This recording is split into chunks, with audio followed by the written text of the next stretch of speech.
தனம் அடுத்த வர எபிசோடில் பார்த்தீங்க அப்படின்னா, இந்த மாதிரி கதிரோட அவங்க அம்மா பார்த்தீங்கன்னா, நிலாவை வந்து இனிமேல் நீ தனத்தை அம்மான்னு சொல்லக்கூடாது, ஆன்ட்டி தான் சொல்லணும் அப்படின்னு சொல்லுவாங்க.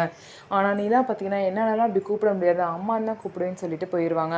அந்த நிலா பாப்பா பார்த்தீங்க அப்படின்னா, தனத்துக்கிட்ட போயிட்டு இந்த மாதிரிலாம் வீட்டில் சொன்னாங்க அப்படின்னு சொல்லிட்டு சொல்லுவாங்க. ஆனால் அதே மாதிரி பார்த்தீங்க அப்படின்னா, தனமும் புரிஞ்சுக்கிட்டு, ஆமாம் நம்ம அப்படி சொல்லியிருக்கக்கூடாது, நம்ம அம்மான்னு சொன்னது அவளை இந்த மாதிரிலாம் யோசிக்க தோணுது அப்படின்னு சொல்லிட்டு பார்த்தீங்க அப்படின்னா, அவங்களும் வந்து தனமும் வந்து நிலா பாப்பா வந்து நீ வந்து இனிமேல் நான் அம்மான்னு கூப்பிடாத ஆன்ட்டினே கூப்பிடுன்னு சொல்லுவாங்க. ஆனால் நிலா பார்த்தீங்கன்னா அப்பையும் வந்து என்னால் முடியாது, நான் அம்மான்னு தான் கூப்பிடுவேன்னு சொல்லுவாங்க.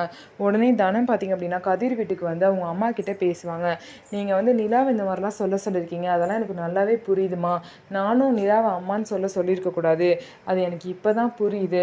ஆனால் நிலாவை இப்படி ஸ்கூலில் கொண்டு போய் விடுறது தான் எனக்கு கொஞ்சமாவது ஆறுதலாக இருக்குது, அதை மட்டும் வேணான்னு சொல்லிடாதீங்க அப்படின்னு சொல்லிட்டு அவங்கள்ட்ட கெஞ்சி பேசிட்டு போயிடுறாங்க.